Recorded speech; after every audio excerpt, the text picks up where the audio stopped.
प्रेक्षकांनो ठरलं तर मग या मालिकेचा आजचा भाग खूपच इंटरेस्टिंग, खूपच भारी दाखवलेला आहे. इकडे सायलीला आणि अर्जुनला अडकवण्यासाठी प्रियाने खूप मोठा कट केलेला आहे.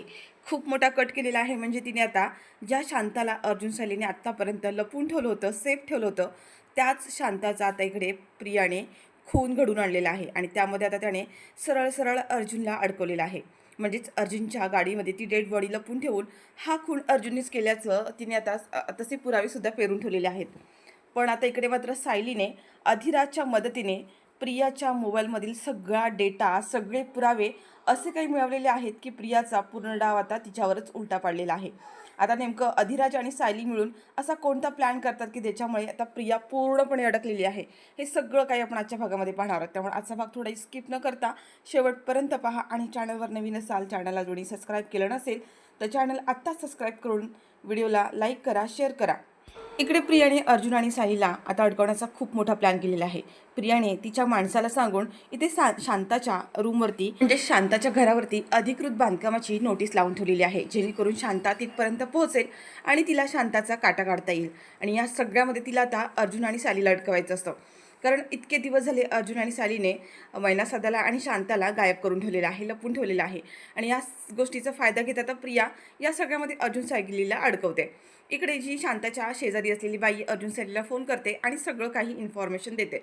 त्यानंतर शांता आता इथे अर्जुन सायलीला फोन करते आणि म्हणते की काही झालं तरी मला माझं घर वाचवायचं आहे, माझ्याकडे माझ्या घराचे कागदपत्रे आहेत, ते एकदा का मी दाखवले तर हा प्रॉब्लेमच सुटून जाईल. पण आता अर्जुन आणि सायलीला ही कुठेतरी रिस्क वाटत असते, पण शांता काही ऐकायला तयारच नाही आहे. शांता म्हणते की नाही, मी फक्त ते कागदपत्र घेणार आहे, अगदी कोणालाही न कळत मी तिथे जाईन आणि ते कागदपत्र घेऊन येईन. तर अर्जुन सांगत असतो की तुम्हाला तिथे जायची गरजच नाही आहे, हे सगळं काही मी मॅनेज करेन, तुम्ही माझ्यावरती सोडा, तुमचं घराला काही होणार नाही, मी तुमचं घर तुम्हाला वाचून देईन. पण आता इकडे अर्जुन एवढं सांगितल्यानंतर सुद्धा शांता काही ऐकत नाही. आता अर्जुन आणि सायलीला न सांगता शांता ही तिच्या घराकडे येते. इकडे प्रियाने आता अधिराजचं ऑफिस जॉईन करायचं ठरवलेलं आहे आणि या सगळ्यामध्ये आता तिने अश्विनला सुद्धा मूर्खात काढलेला आहे.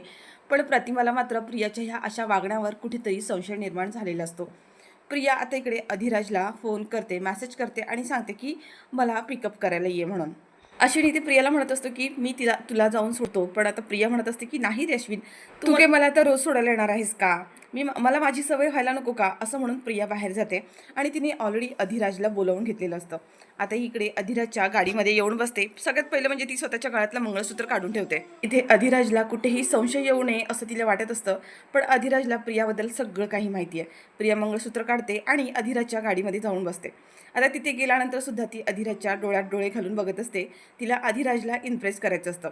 आता प्रिया अधिराजचा ऑफिस तर जॉईन केलेला आहे, पण प्रियाकडे असं कोणतंही सर्टिफिकेट नाही आहे की जिने फॅशन डिझायनिंगचा कोर्स केलेला आहे. आता ह्या सगळ्यामध्ये अधिराजसुद्धा आता प्रियावर भाळल्याचं नाटक करत असतो. तर प्रेक्षकांना आता इथे एक गोष्ट कळत नाही आहे की अर्जुन सायलीच्या हाती इतके सारे पुरावे लागलेले आहेत, तरीसुद्धा त्यांनी अधिराजला इतकं नाटक करायची काही गरज नाही आहे. आता या सगळ्यामध्ये आता प्रियाने काय केलं, या संधीचा फायदा करून घेतला आहे. अर्जुन सायलीकडे पुरावे गोळा करत बसलेत आणि प्रिया मात्र अधिराजकडून पैसे घेऊन तिने आता शांताला मारण्याचा प्लॅन केलेला आहे. या गोष्टीची आता अर्जुन सायलीला जरासुद्धा कल्पना नाही आहे. आता खरं तर अर्जुन सायलीने हा प्लॅन केलाच नसता तर कदाचित शांताचा जीव वाचला असता, कारण अधिराजकडून पैसेच मिळाले नसते तर प्रियाकडे सुपारी देण्यासाठी पैसेच मिळाले नसते. पण इथे आता अर्जुन सायली स्वतःच अडकलेत. खरं तर आता इथे अधिराजने अर्जुन सायलीच्या सांगण्यावरून प्रियाला पैसे तर दिलेले आहेत, पण त्याच पैशांचा वापर करून प्रिया आता इथे तिच्या माणसाला फोन करून शांताला त्या जागेवरून उचलायला सांगते आणि तिला मारण्याची सुपारी देते. प्रिया अधिराजकडून गोड बोलून पैसे घेते आणि त्याची गाडीतून आता उतरून निघून जाते. पण त्याच वेळेला आता इकडे ज्या वेळेला शांता तिच्या रूमवरती आलेली असते, शांताला इकडे वाटतं की खरी नोटीस असणार आणि म्हणून ती तिच्या घरी जाते आणि ती तिचे घराचे कागदपत्र शोधत असते. आणि त्याच वेळेला आता प्रियाचा माणूस जो आहे तो माणूस तिथे जातो. आता प्रियाने आणखी 2-3 गुंडसुद्धा पाठवलेले असतात. त्याला काही झालं तरी आता शांताला पकडायचं असतं, कारण शांता अशी तशी हाता लागणार नसते. आणि या संधीचा फायदा घेत आता ज्या वेळेला शांता घरामध्ये जाते त्याच वेळेला प्रियाची माणसं त्या शांताला बेशुद्ध करतात आणि इकडे गाडीत भरून घेऊन चाललेले असतात. शांता स्वतःला वाचवण्याचा प्रयत्न करते, पण आता त्या माणसाने शांताच्या तोंडावरती बेशुद्ध होण्याचं औषध ठेवलेलं आहे आणि तिला पूर्णपणे बेशुद्ध केलेलं आहे. तर इकडे आता अर्जुनने शांताच्या घराच्या नोटीसविषयी काही इन्फॉर्मेशन गोळा केलेली असते आणि त्याच्यावरून कळतं की जी शांताच्या घरी नोटीस लावलेली आहे ती नोटीस खोटी आहे.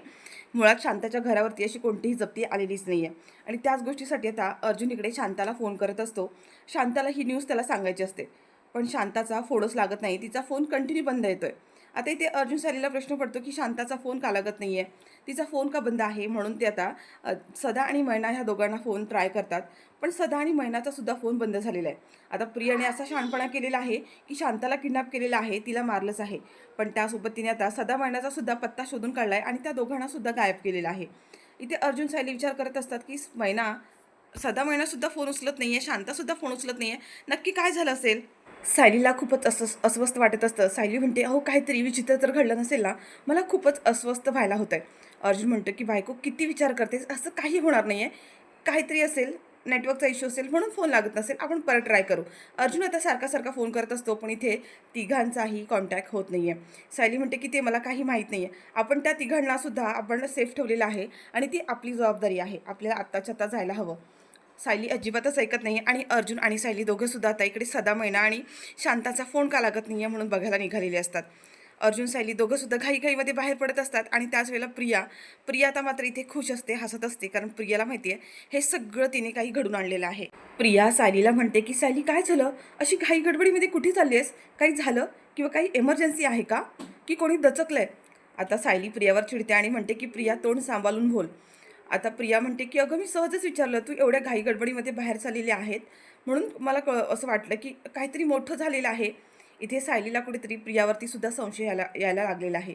प्रिया इकडे आता त्या माणसाशी फोनवर बोलत असते, मेसेज करत असते आणि प्रियाला आता समोरून मेसेज आलेला आहे की मॅडम तुमचं काम झालेलं आहे. तुम्ही सांगितल्याप्रमाणे त्या बाईची बॉडी आम्ही अर्जुन सुभेदार यांच्या गाडीमध्ये ठेवलेली आहे. आता इकडे अर्जुन सायलीला ह्या गोष्टींची काहीच कल्पना नाही आहे की प्रियाने त्यांच्यासमोर काय वाढून ठेवलेलं आहे. अर्जुन सायली घाईघाईमध्ये दोघंसुद्धा आता बाहेर निघून पडतात आणि त्याच वेळेला इकडे पोलिसांचा अर्जुन सुभेदार यांना फोन येतो. शांताबाई ज्या आहेत त्या गायब झालेल्या आहेत आणि त्यांचा खून तुम्ही केलेला आहे अशी आम्हाला माहिती मिळालेली आहे. अर्जुनला ही न्यूज ऐकल्यानंतर मोठा धक्का बसलेला असतो, पण त्याच वेळेला पोलिसांच्या गाड्या आता इकडे सुभेदार यांच्या घराच्या बाहेर आलेल्या असतात. आता सगळे सुभेदार बाहेर येतात की पोलिसांच्या एवढ्या गाड्या अशा बाहेर का आलेल्या आहेत. आणि त्याच वेळेला आता इकडे पोलीस म्हणतात की अर्जुन सुभेदार तुमच्यावरती शांताबाई यांचा खून केल्याचा आरोप झालेला आहे. आता अर्जुन म्हणत असतो की शांताबाई यांचा खून होणं शक्यच नाही.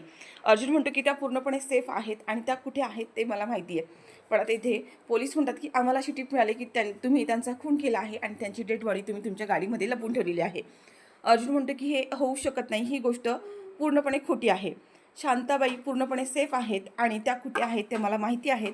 तुम्हाला हवी असेल तर तुम्ही पूर्णपणे झडती घेऊ शकता. आता इन्स्पेक्टर म्हणतात की आम्ही हे करणारच आहोत आणि त्याच वेळेला अर्जुन आता पुढे येतो आणि स्वतःच्याच हाताने गाडीची डिक्की ओपन करतो आणि त्या गाडीमध्ये आता शांताबाईंची मर्डर झालेल्याची डेड बॉडी अर्जुनच्या गाडीमध्ये सापडलेली आहे. आणि हे सगळं बघून अर्जुन मात्र पूर्णपणे हादरलेला आहे.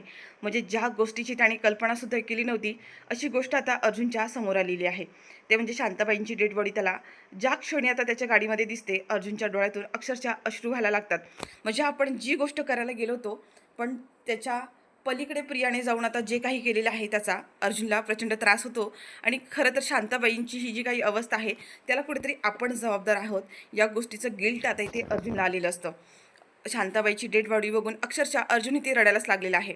तर इकडे पोलिसांनी आता इकडे अर्जुनवर गन रोखलेली आहे आणि जी गोष्ट आता पोलिसांना टीप मिळाली होती की अर्जुन सुभेदार यांच्या गाडीमध्ये डेड बॉडी सापडलेली आहे, त्याच्यामुळे आता अर्जुन तर घाबरलाच आहे. पण आता बाकीचे सगळेजण शॉकमध्ये गेलेले आहेत. सायलीलासुद्धा खूप मोठा धक्का बसला आहे की शांताबाईंचा खून आणि त्यांची डेड बॉडी ह्यांच्या गाडीमध्ये कशी काय येऊ शकते. आता ह्या सगळ्या गोष्टी झाल्यानंतर सायलीचा पूर्ण संशय हा प्रियावरतीच असतो. इकडे अर्जुनला तर अरेस्ट झालेलीच आहे, पण सायलीला माहिती आहे की हे सगळं फक्त आणि फक्त प्रियाच करू शकते, कारण प्रियाच्या पापांचा घडा भरलाय, तिच्या विरोधात पुरावे सापडलेत आणि शांतासुद्धा प्रियाच्या विरोधात स्टेटमेंट देणार होती. त्याच्यामुळे हे सगळं काही आता प्रियानेच घडून आणलेलं आहे हे आता सायलीला समजलेलं आहे. आणि त्यानंतर आता सायलीने स्वतः प्रियाला चॅलेंज केलं आहे की मी स्वतः यांना या सगळ्या गुणातून बाहेर काढेनच, पण तुझ्या पापांचा घडासुद्धा आता मी लवकरच सगळ्यांसमोर उघडा करणार आहे. आणि आता सायलीने प्रियाला चॅलेंज केलेलं आहे की येत्या 8 दिवसामध्ये मी हे सिद्ध करून दाखवेन की यांचा या खुनाशी काहीच संबंध नाही आहे आणि हा खूनसुद्धा तूच केला आहेस आणि तुझा हा खोटा जो मुखवटा आहे तो सुद्धा मी सगळ्यांच्या समोर उघडा करणार आहे.